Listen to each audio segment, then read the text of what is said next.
Bosku, Satu kata. 1,2 kamu Asik. cantik, hati aku. 1,2. Kalau kamu licik nanti kena batunya. Menyala bosku. Bosku, Satu kata. 1,2 kamu Asik. cantik, hati aku. Walaupun kita berdua di kamar, saya tidak bisa apa-apa sama saya dimandiin sama mama. Saya bukan sama kayak cocok yang lain, biar jelas. Karena cocok itu hanya manfaatin kah? Tidak sering itu sama pacar aja sekali gitu. Itu aja Pak gitu. Tidak ada yang lain lagi. Itu pun baik-baik aja, suka sama suka, tidak ada yang lain-lain. Kalau kita lihat dia sudah melakukan itu terhadap beberapa orang, berarti dia pandai untuk bisa mengidentifikasi dan pandai juga mengobservasi karakter seseorang itu seperti apa. Dan dia bisa tahu yang mana yang bisa dimanipulasi. Dari penyidik tadi mengambil barang bukti pakaian yang digunakan oleh pelaku, baju dan pakaian celana itu untuk melengkapi. Kalau untuk yang dari korban sudah kita ambil terlebih dahulu. Itu aja Mbak. Ketika orang sudah punya kepercayaan terhadap seseorang, kemudian dia sudah punya hal-hal yang bisa jadi sebenarnya dia pengen tutupin gitu ya. Dan Aib tersebut iya, gitu ya. entah itu aib, entah itu rahasia. Masalah. Dan pada akhirnya ada blackmail gitu ya, ada Ancaman. orang yang mengancam untuk misalnya, wah kalau kamu nggak melakukan ini, nanti saya buka, nanti saya kasih tahu ke orang lain. Pada akhirnya ancaman-ancaman tersebut membuat seseorang bisa ikut dan apa ya istilahnya larut dalam apa yang dikatakan oleh pelaku. Tapi dari Benar Mbak, jadi antara korban dan pelaku dari 4 orang yang sebagai modus yang sama, ini memang tidak saling kenal Mbak. Jadi TKP awal juga sama, di tempat taman terbuka Teras Udayana yang di salah satu kota Mataram. Jadi modusnya si pelaku mendatangi korban yang sedang sendiri, terus duduk memperkenalkan diri, sehingga ada percakapan yang mendalam antara si pelaku dan korban. Disitulah korban pelaku mulai melancarkan aksi-aksinya Mbak, sehingga si korban ini terikat dan tidak bisa melepaskan secara psikis apa yang sudah menjadi pembicaraan itu mengikat antara kedua belah pihak itu Mbak. TKP-nya sama. baik. Sedang viral modus ruda paksa yang dilakukan oleh pria difabel dengan julukan Agus Buntung kini sedang hangat diperbincangkan netizen. Awal mula kasus ini viral, banyak netizen dan tokoh publik yang meyakini Agus Buntung adalah seorang korban karena tidak mungkin Agus melakukan aksinya dengan kedua tangan yang tidak ada.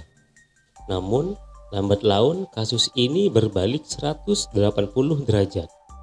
Kini Agus Buntung menjadi sorotan media setelah beredar rekaman modus operandi Agus mengecoh korbannya menggunakan rangkaian kalimat yang mengelabui korban.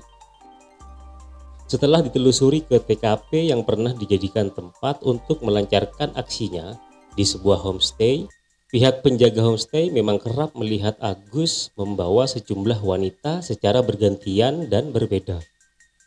Ada juga komentar dari pakar psikolog yang mengatakan bahwa kecerdasan dan ketidaksempurnaan pelaku ini yang dijadikan senjata atau alat untuk merayu semua korban. Akan jadi orang yang tertinggi besok. Saya bukan mengarang, buktiin kalau saya bohong. Kapanpun kamu ketemu saya, kamu bisa bunuh saya. Tapi kumohon kakak, jangan kamu buat dirimu yang tidak. Setengah percaya, sedikit percaya. Itu pikiranmu sekarang. Karena kamu baru kenal saya. Saya bisa baca langsung kok. Bingung kenapa saya ngomong gini. Kamu kira saya sama modus sama kayak cowok yang lain? Benar kan? Modus udah iya, ikut gini. Buktinya dia ngerusak kamu. Gitu. Saya langsung ke 2 poin. Biar kamu tidak bilang saya ngerusak. Daka itu nanti masih sasak. Bahasa Indonesia ya. Walaupun kita berdua di kamar, saya tidak bisa apa-apa sama saya dimandiin sama mama. Saya bukan sama kayak cocok yang lain, biar jelas. Karena cocok itu hanya manfaatin kah? Orang dalam kondisi-kondisi seperti itu tentunya mudah untuk terpengaruh ketika ada orang yang menurut bisa jadi korban ya, itu adalah orang yang memperhatikan dia, peduli dengan dirinya. Padahal kalau dalam kasus ini akhirnya dibawa untuk melakukan sesuatu. Wow. Orang sedang dalam kondisi yang secara psikologis kurang baik gitu ya. Tentunya kita bisa lihat dari bahasa tubuhnya, bagaimana perilakunya, dan bisa jadi saat dia sendirian kan kelihatan ya. Apakah emosinya sedang seperti apa nih ya, kayak orang lagi sedih aja gitu ya. Pasti kan ada ciri-ciri tertentu yang membuat Agus Buntung kini sedang diproses lebih dalam terkait apa sebenarnya motif dibalik ini semua. Penyidik juga sudah mengambil alat bukti berupa pakaian pelaku yang dipakai ketika melangsungkan aksinya. Agus yang sempat viral dengan cuitannya di media sosial menyebut dan meminta tolong ke Bapak Presiden Prabowo Subianto kini sudah tidak bisa mengelak lagi karena modus Agus ini sudah terlihat dan sudah cukup banyak bukti bahwasanya Agus memang seorang pelaku dan bukanlah seorang korban. Pertama, ancaman pidananya. Apakah ancaman pidana yang dilakukan oleh seseorang itu 5 tahun ke atas? Yang kedua, ada tindak pidana tertentu yang bisa ditahan walaupun untuk ancaman pidananya tidak 5 tahun. Nah, ini tergantung hak subjektif dari penyidik, ya. Apakah orang itu ditahan apabila ada dikhawatirkan dia akan melarikan diri, yang kedua dia akan mengulangi lagi perbuatannya, yang ketiga dia akan menghilangkan barang bukti. 3 hal ini. Nah, itu subjektivitas, sulit untuk diukur kapan orang mau kabur, kapan dia akan mengulangi, kapan susah. Itu nggak bisa diperdebatkan, mutlak hak dari penyidik. Saya mau tahan, saya atau tidak tahan. Urgensinya itu subjektivitas Dari penyidik ya? penyidik untuk Pak Akhyar kalau polisi sudah menjadikan jadi tersangka itu udah punya dua alat bukti yang kuat. Harus ada 2 alat bukti dari antara yang 5. Kalau kasus pelecehan seksual ini biasanya alat buktinya berupa apa? Iya, tentu yang pertama adalah kita lihat ya, CCTV katakan begitu. Ini bisa ditaruh menjadi petunjuk nanti di dalam 5 alat bukti yang ada di dalam pasal 184 KUHP kita. Jadi petunjuk ada nggak dia pembicaraannya, dia direkam di situ.